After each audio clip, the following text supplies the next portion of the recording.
An entire wedding party vanished during a destination ceremony. Then the photographer's drone footage was found on a corroded hard drive, 23 years after the island wedding evaporated into silence.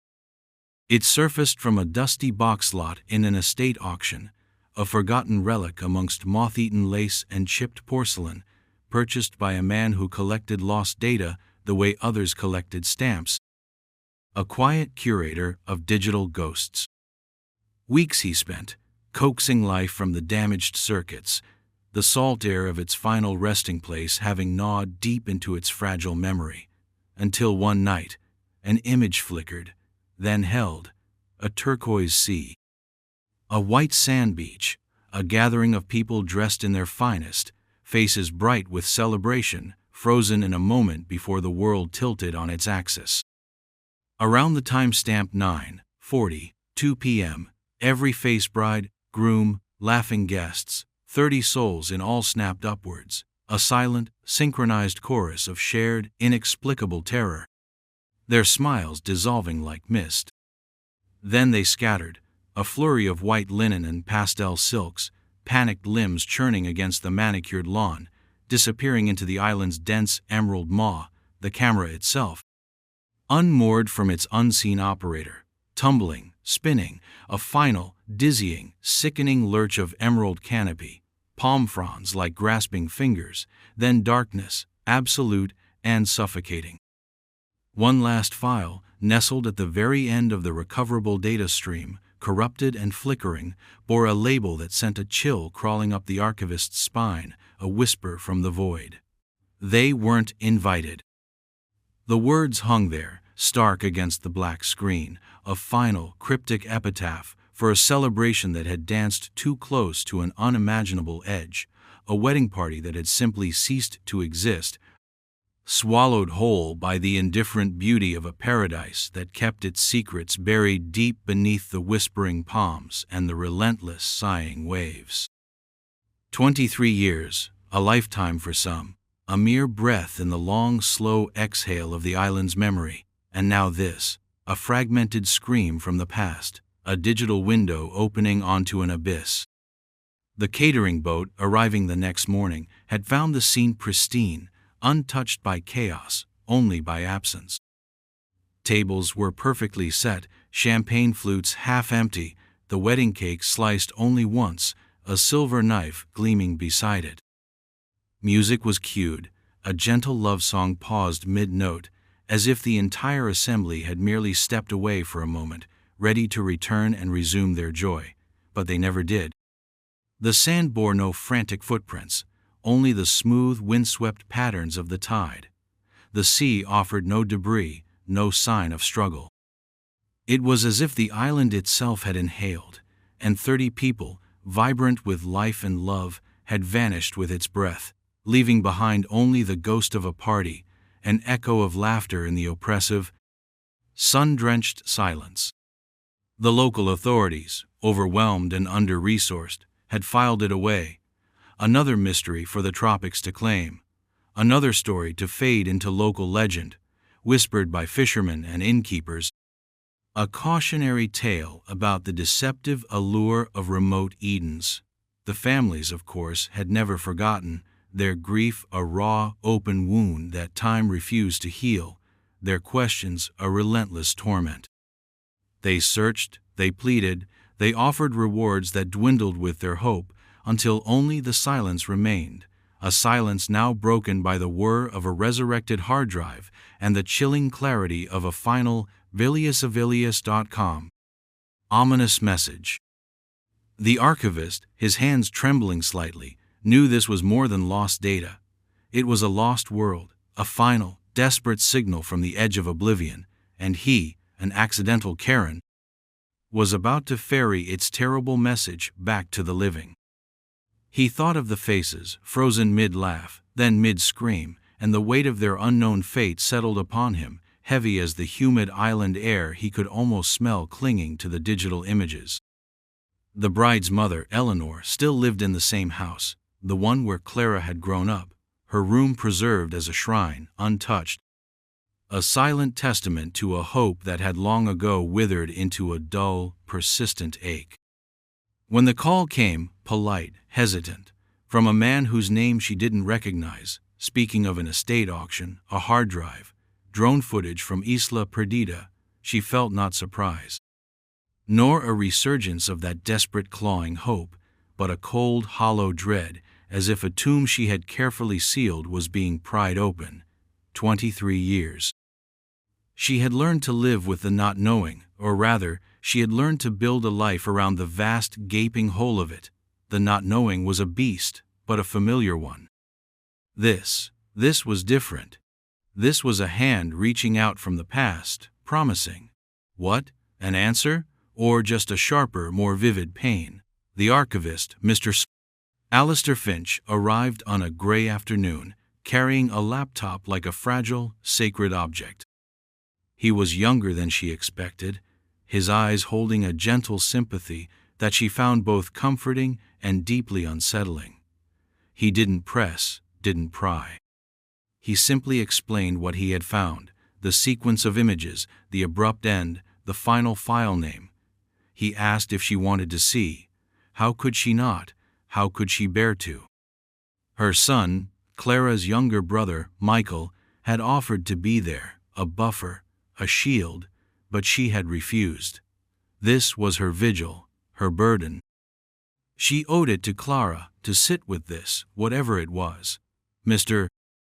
Finch set up the laptop on the polished mahogany dining table, the same table where they had planned Clara's wedding, not the destination one, but the small, local reception they were supposed to have upon their return. The irony was a bitter taste in her mouth. He dimmed the lights, and the screen flickered to life, a vibrant, impossible blue. The turquoise sea, the white sand, then, faces, Clara. Oh, Clara. Her laugh, silent on the screen, but Eleanor heard it, felt it in her bones, a phantom sound that echoed through the empty chambers of her heart. Clara, twirling in her simple white dress, her husband-to-be, David, his arm around her, beaming. Guests mingling, champagne glasses raised, the sun dappling through the palm trees, casting an idyllic glow over everything. It was beautiful, it was perfect, it was a lie, a prelude to a nightmare. Eleanor watched, her breath caught in her throat, her hands clasped so tightly her knuckles were white. She saw faces she hadn't seen in 2 decades, friends, distant relatives, all animated, all blissfully unaware. Each smile was a fresh stab of pain. Each gesture of affection, a reminder of what was stolen. Mr. Finch narrated softly, pointing out the photographer, a young man named Liam, occasionally visible adjusting the drone's remote, his face earnest and focused, capturing memories that would become his, and everyone else's, unintended legacy. The footage was chronological, a slow build of joy, the ceremony on the beach, vows exchanged against the backdrop of the setting sun, painting the sky in hues of orange and purple. Then, the reception. Music, soft at first, then livelier, dancing, laughter. It was almost unbearable, this ghostly pageant of happiness. Eleanor felt the tears begin to track down her cheeks, hot and silent. She didn't wipe them away. They were a tribute, a libation. Mr. Finch, bless his quiet sensitivity, didn't pause the footage, didn't speak, just let it play, letting her absorb the resurrected moments, the ghosts dancing on the screen. Eleanor found herself searching faces, not for clues, not yet, but for connection, for a last look. There was Aunt Carol, her laugh lines crinkling as she regaled a small group with a story.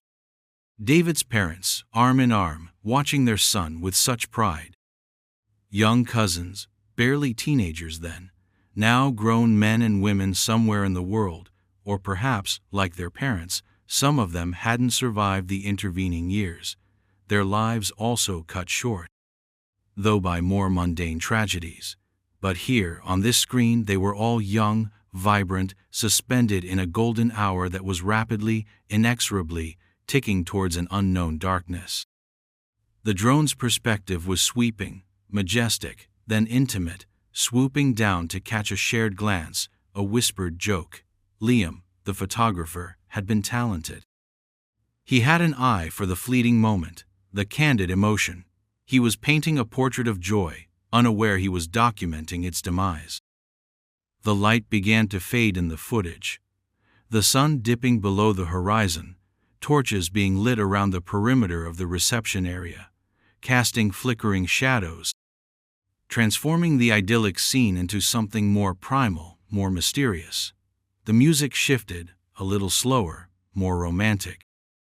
Couples swayed on the makeshift dance floor, the bride and groom at the center, lost in their own world. Eleanor's heart ached, watching Clara and David, their heads close together, whispering. What were their last words to each other? What dreams were they sharing in those final stolen moments of peace? The timestamp in the corner of the screen crept forward. 9:30 p.m. 9:35 p.m. Each minute felt like an eternity, a drumbeat towards the inevitable. Eleanor found herself holding her breath, a knot tightening in her stomach. She knew what was coming, Mr. Finch had told her, but seeing it unfold, even now, 23 years later, felt like witnessing it for the first time. The air in her dining room felt heavy, charged, mirroring the unseen tension that must have been building on that distant island. You could almost feel it, a subtle shift in the atmosphere, even before the first sign of overt trouble. Was it a sound beyond the range of the drone's microphone, a scent on the breeze? A flicker of movement at the edge of the firelight, unseen by the camera but perceived by those on the ground. The casual grace of the dancers, the relaxed posture of the guests, it all seemed to carry a fragile, temporary quality, like a beautiful soap bubble, shimmering, perfect, and about to burst.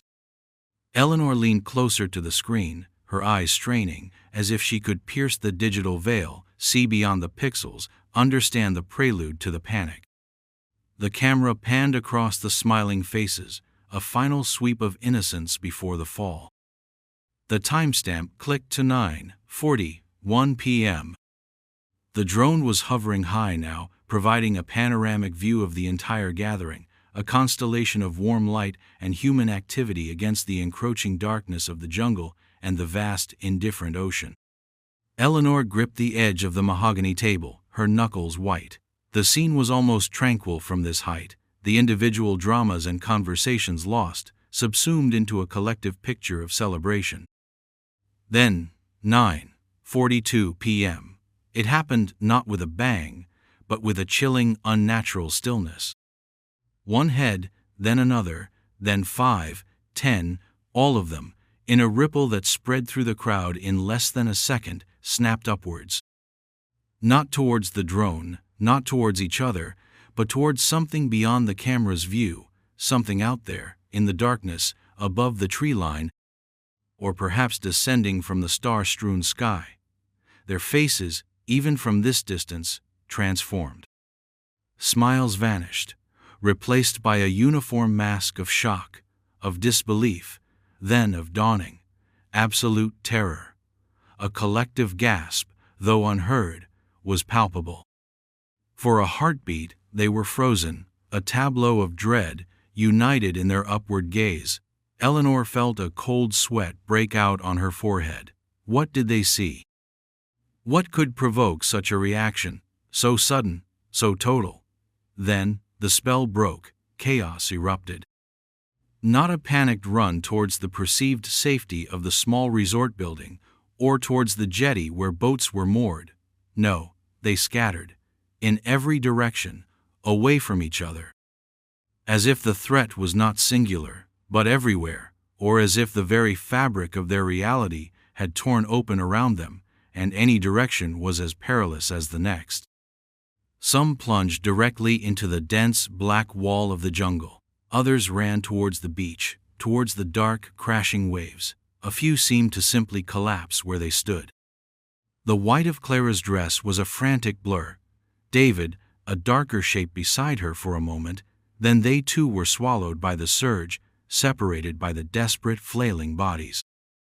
The drone, as if its operator had suddenly let go of the controls in his own terror, began to wobble, to tilt. The view spun sickeningly, a glimpse of the sky, stars wheeling. A flash of the chaotic scene below, figures now small, distant, fleeing like ants. Then the tree line rushed up, a wall of green, palm fronds slashing across the lens like desperate clawing hands. A jarring impact. The image fractured, distorted into a kaleidoscope of green and black, and then, nothing, just static, silence.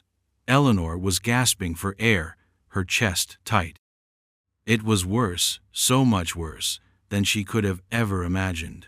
The abstract not knowing had been a dull ache. This was a fresh, violent wound. This was the image of her daughter's last moments of comprehensible life, consumed by a terror so profound it defied description. She saw Clara's face, upturned, frozen in that initial second of horror, and the image seared itself into her memory, overlaying all the happy ones. Mr. Finch waited, his gaze averted, allowing her the space for her grief. The silence in the room was profound, broken only by Eleanor's ragged breathing. "After what felt like an age," she whispered, her voice hoarse, "the last file." He nodded, his fingers moving slowly, deliberately, over the trackpad. The screen flickered, and the words appeared, stark white against the black. "They weren't invited. Is there anything else?" Eleanor managed, the words catching in her throat. "The file is heavily corrupted," Mr. Finch said softly.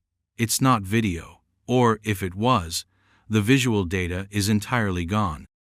There's a sliver of something, perhaps audio, but it's buried under layers of digital noise, damage from the crash, the years of decay." He paused. "I've been trying to clean it. To isolate anything coherent. It's difficult." He looked at her then, his eyes filled with a hesitant compassion. "There is something. A fragment. Less than a second of discernible sound. I can play it, if you wish, but I must warn you, it's unsettling. Unsettling." After what she had just witnessed, the word seemed inadequate, almost laughably quaint. Yet there was a gravity in his tone that made her skin prickle. She nodded mutely. She had come this far. She had to know. He clicked something, and a progress bar appeared, then vanished. For a moment, there was only the hum of the laptop, then a sound, not a scream, not a word, not a roar of an animal, or the crash of something breaking. It was a note. A single, resonant, impossibly low frequency, followed by a cascade of rapid clicking sounds, like 1,000 castanets, or the chattering of giant insects, and then, cutting through it, sharp and clear, a single, high-pitched, ululating cry that seemed to vibrate in the very bones of her skull. It was over in an instant, leaving behind an even more profound silence, a silence that rang with the echoes of something utterly alien, something that did not belong in any known world. Eleanor stared at the blank screen, the cryptic file name still burning in her vision. They weren't invited. What were they? What had arrived unbidden at Clara's wedding, turning a celebration of love into a scene of unimaginable horror? The sound, brief as it was, painted a picture far more terrifying than any visual could have. It hinted at something beyond human comprehension, something ancient, perhaps, or something from the depths or the stars. The local legends, the whispers of the islanders, had always hinted at strange things, at places best left undisturbed, at entities that did not appreciate trespassers. But those had been dismissed as folklore, romantic embellishments to an unsolved mystery. Now, that brief, terrible sound gave them a horrifying new credence. The island, Isla Perdida. The lost island. It had lived up to its name. It had taken them. It had taken Clara. And it had left behind this, a final, chilling message, a sound that would now haunt Eleanor's sleep, a sound that spoke of an uninvited presence, and a scattering of souls into an abyss from which there was no return, only this faint, terrible echo. The question hung in the air, unspoken but immense. What were they looking at? Mr. Finch, a man accustomed to the meticulous reconstruction of fragmented data, found himself grappling with a mystery that transcended the digital. He replayed the critical seconds of the drone footage, the moment every head snapped upwards, frame by painstaking frame. He zoomed in, enhanced, filtered. The resolution, by modern standards, was poor, the distance too great, the encroaching night too consuming. Yet, there was something, or the suggestion of something. In the deep, inky blackness of the sky, just above the silhouetted tree line, where the stars should have been sharp and clear, there was a distortion. A patch of sky that seemed emptier, as if the stars themselves had been blotted out, occluded by a shape vast and ill-defined. It wasn't solid, not like a craft, but more like a heat haze, a shimmering mirage against the velvet canvas of night, or a patch of oil on water, subtly refracting the light around it. It was there for only a few frames, a fleeting anomaly that could be dismissed as atmospheric interference, a trick of the lens, were it not for the 30 faces below, contorted in unified terror, all staring at that exact spot. He cross-referenced the date with astronomical charts. No celestial events, no meteor showers, nothing out of the ordinary predicted for that sector of the sky on that night. He researched local weather patterns. Clear skies reported, no storms. The island, Isla Perdida, was part of a small volcanic archipelago, largely uninhabited save for a few fishing villages on the main, larger islands miles away. Its interior was dense, unexplored jungle, rising to a dormant volcanic peak. Local lore, as Eleanor had hinted, and Finch had subsequently researched in a desperate dive into obscure anthropological texts and online forums dedicated to unsolved disappearances, spoke of the Watchers or the Silent Ones, entities said to inhabit the island's deepest recesses, protectors of something ancient and sacred, intolerant of intrusion. These tales were often dismissed, even by those who recounted them, as stories to frighten children or gullible tourists. But 30 people, rational adults, doctors, lawyers, business people among them, had not scattered in terror from a figment of folklore. They had seen something. Something real enough to shatter their world. The brief, horrifying audio fragment from the corrupted file, that resonant, low hum, the chattering clicks, the ululating cry, replayed in Finch's mind. It was organic, yet not. It was intelligent, yet utterly alien. Could it be connected to that visual distortion in the sky? Or was it something else entirely, something that had risen from the jungle or the sea, summoned or disturbed? The label, "they weren't invited," took on an increasingly sinister weight. It wasn't just a casual remark, it was a statement of fact, a terrifying realization by Liam, the photographer, in his final moments.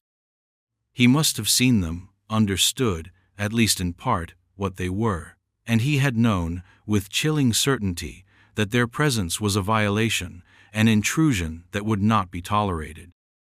The investigation, if it could even be called that after 23 years, had been cursory, hampered by the remoteness of the location and the lack of any tangible evidence beyond the abandoned reception.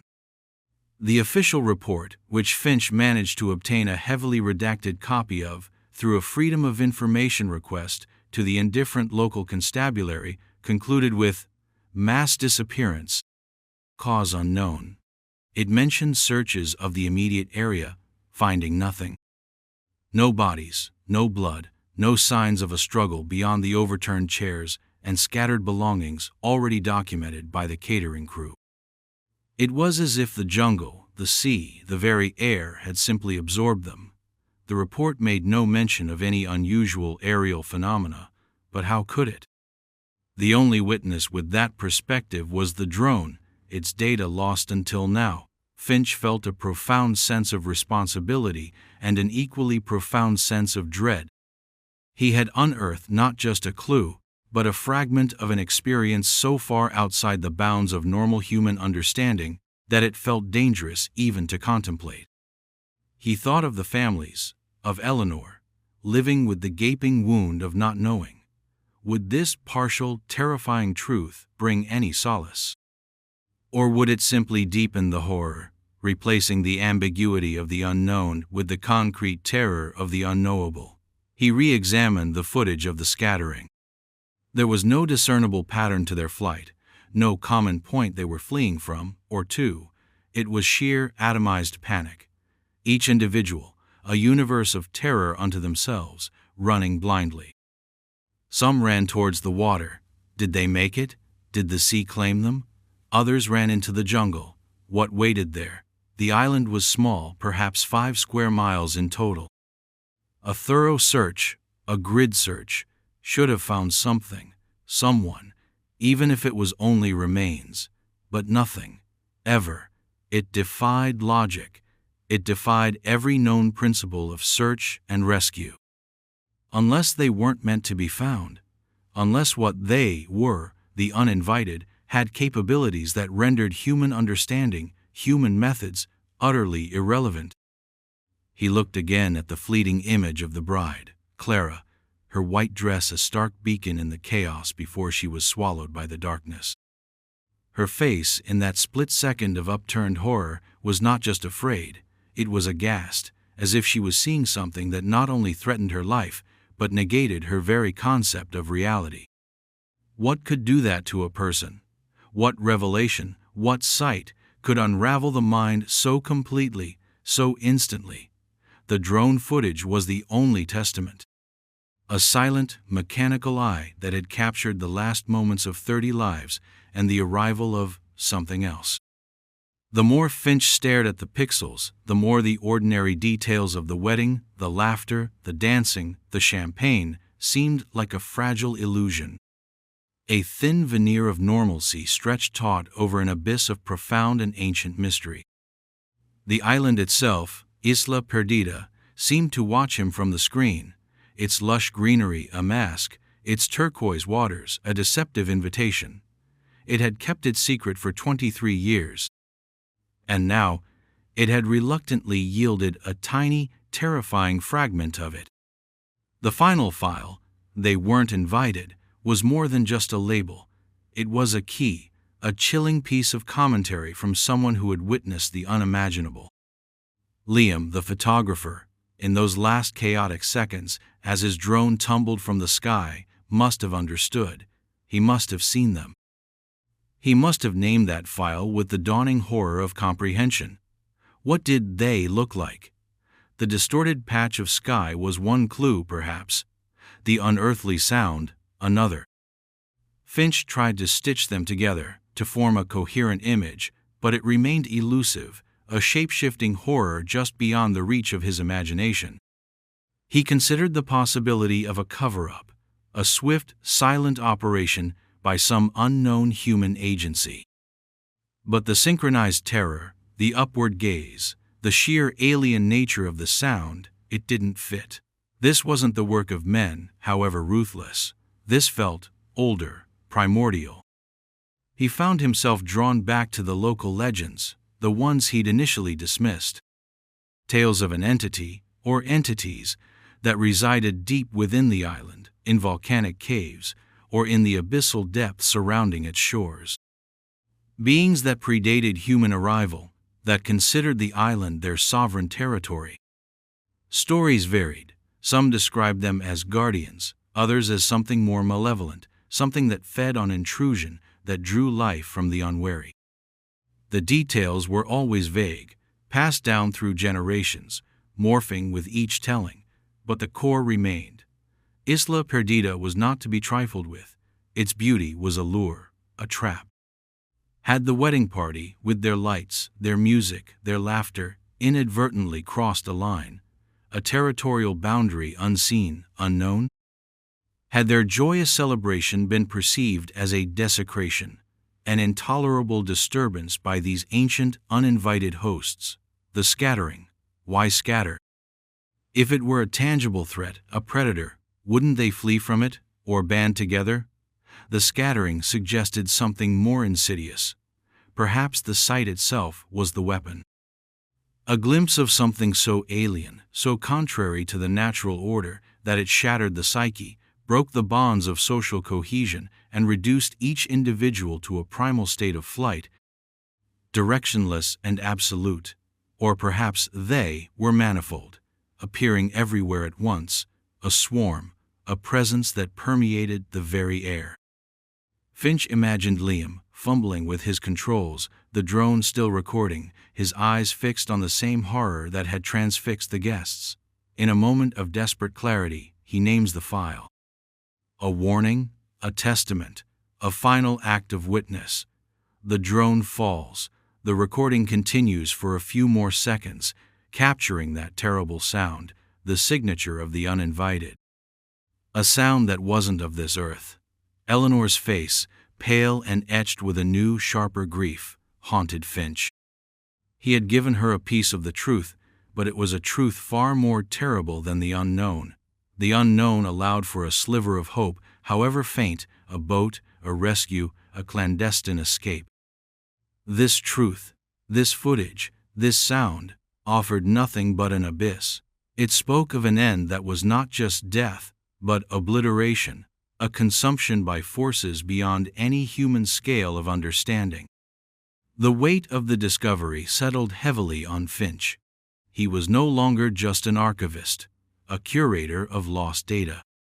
He was a keeper of a terrible secret, a witness, once removed, to an event that stretched the boundaries of belief. He thought about releasing the footage, the audio. To whom? The authorities.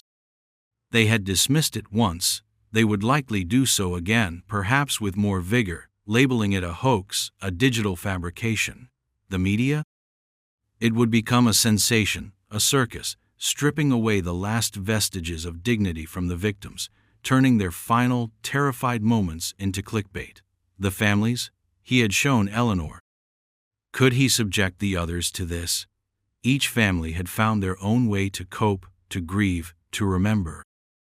This revelation would shatter those fragile pieces, thrusting them back into the raw, immediate horror. He felt an ethical paralysis. The truth, they say, will set you free. But what if the truth was a monster? What if it was a glimpse into a reality so terrifying that ignorance was, in fact, a form of mercy? Yet, the footage existed. The sound existed. Liam's final, chilling label existed. It was a testament. It demanded to be known, at least by some. Perhaps not by the world, but by those who had a right to the closest version of the truth, however painful. He replayed the drone's fall, the chaotic spin, the final glimpse of the canopy. Was there anything else? Any other fragment? He ran diagnostics, deeper and deeper into the corrupted sectors of the drive. Most of it was irreparable, the magnetic platters scarred, the data irrevocably lost.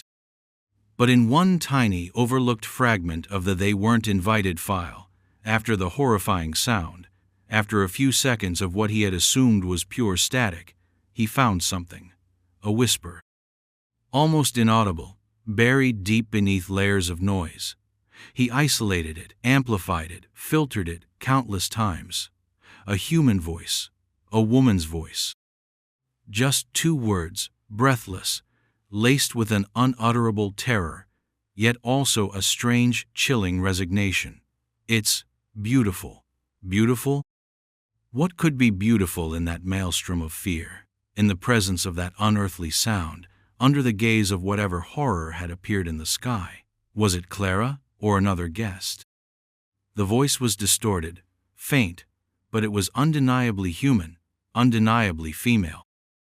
And her words, "It's beautiful," juxtaposed against the sheer terror on the faces, the alien sound, the label, "They weren't invited," added a new, even more disturbing layer to the mystery. Was it a delusion brought on by extreme fear, sarcasm? Or was she seeing something that the others, in their panic, had missed. Something in the nature of them, the uninvited, that was both terrible and, in some incomprehensible way, beautiful. A terrible beauty, a fatal allure. Finch felt a shiver trace its way down his spine. The island, the entities, the vanishing, it was a tapestry woven from threads of dread, wonder, and an ancient, indifferent power. The drone had captured more than just a tragedy. It had captured a brief, terrifying intersection with the utterly other. Eleanor sat in her darkened living room long after Mr. Finch had departed.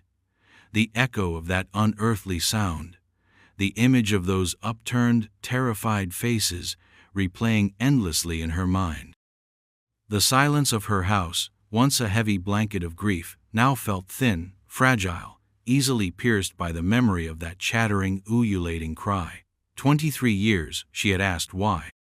Now, she had a glimpse, and it was worse than any scenario she had ever conjured in her darkest nights. There was no human malice here, no pirates, no rogue wave, no accident. This was something else, something that had looked down upon her daughter's wedding, her Clara, and found them, what? Intruders? Offerings? The file name, "They Weren't Invited," resonated with a dreadful finality. It was an indictment from beyond the veil.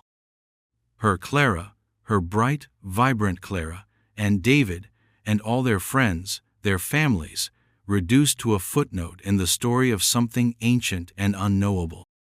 The drone footage, the fragment of sound, it was a curse, a fresh agony. Yet, it was also a testament. Liam, the young photographer, had borne witness. His camera, his final act of naming that file, had sent a message across the void of years. It wasn't closure. How could it be? Closure was a myth, a word people used when they wanted the grieving to be quiet, to move on. There was no moving on from this, but there was a shift. The not knowing had been a diffuse pain, a fog.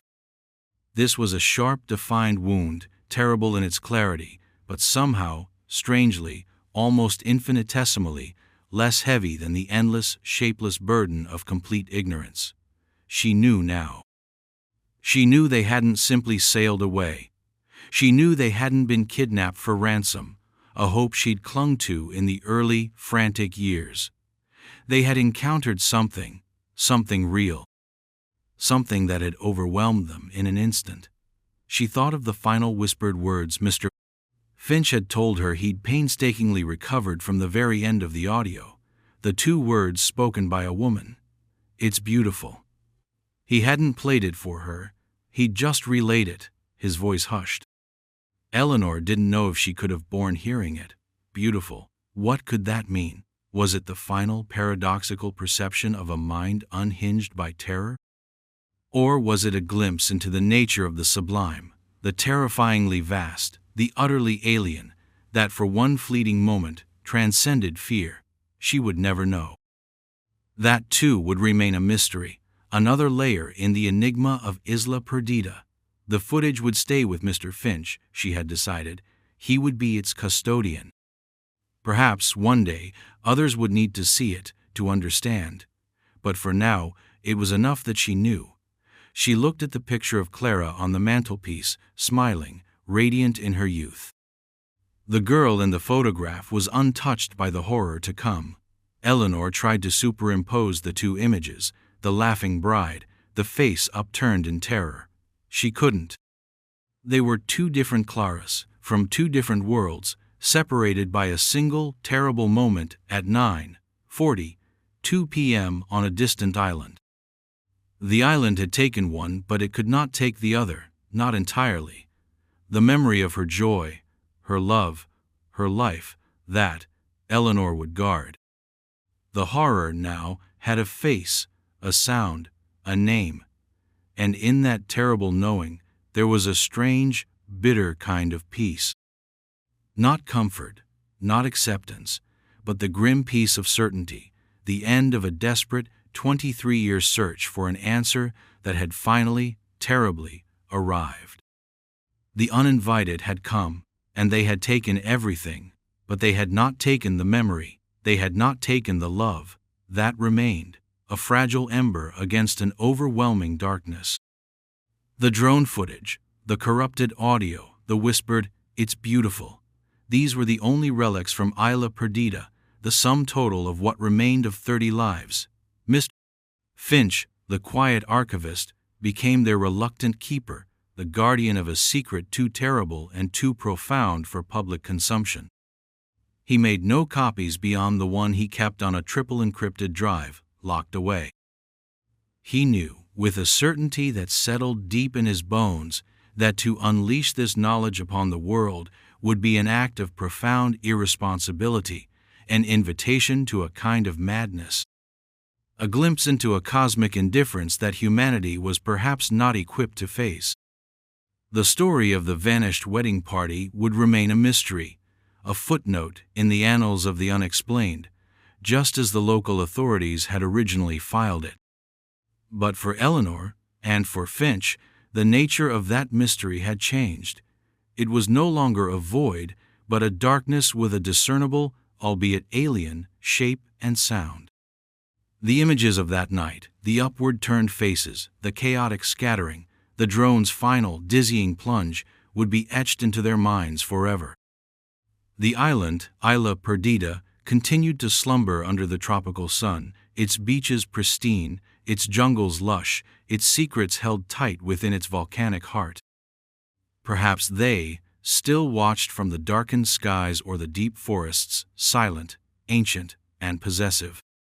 Perhaps the brief, terrible intrusion of Liam's drone was the only reason any whisper of the truth had ever escaped its shores. Eleanor never asked to see the footage again. The single viewing was enough, a searing brand on her soul. She lived out her remaining years in the house filled with Clara's ghost, her grief now tinged with a terrible understanding rather than the torment of the unknown. She found a measure of peace, not in forgetting, but in knowing the parameters of the tragedy, however vast and incomprehensible they might be. The story of the uninvited guests remained untold, a chilling whisper between two souls who had peered into the abyss.